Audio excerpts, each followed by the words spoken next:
Well, it's another really sunny day, and I've decided to have a walk. Maybe I'll have I'll do a bit of foraging, we shall see. And just before I decided to record this, I had a few thoughts. Well, a few.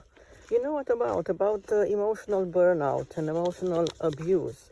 Because they're the connection, and in my opinion, emotional abuse leads to burnout.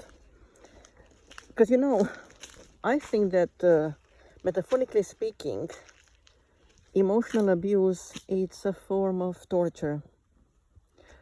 Just imagine the Inquisition. Yeah. I mean, let's go back in history.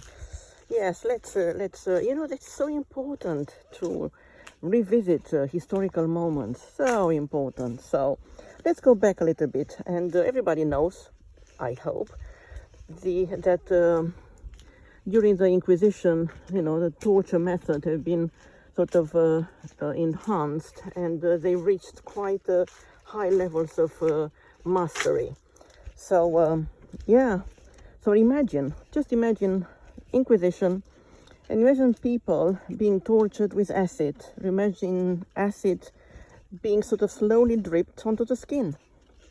It would lead burns, horrific ones.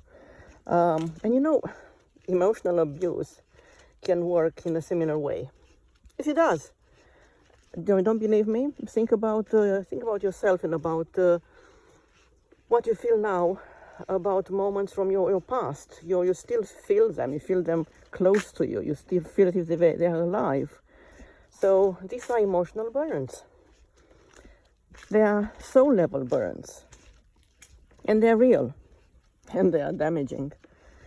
And it does they all leave scars and have many, many consequences. When someone is repeatedly exposed to humiliation, to manipulation, to intimidation, criticism, exclusion, gaslighting, or other forms of emotional abuse, eventually something gives. It does. Exhaustion. Exhaustion sets in. I'm sure that you can relate to that.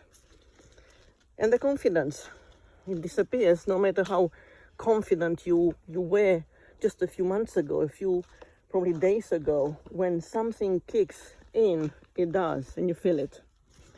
So the person remains completely depleted, which overwhelmed, and and burnout. Now it's so easy. People put this label, oh dear, you have a burnout, poor you. It is as if it is, again, it's you. It's your problem, but nobody sort of talks a lot about what is around it, what caused that.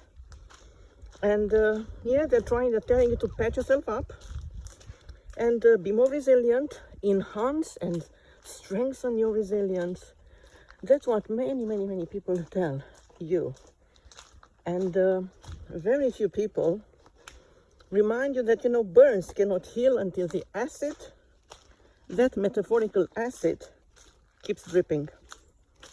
And sometimes the most important way of showing yourself love and care is to prepare your exit plan from that situation that actually pushed you in this burnout.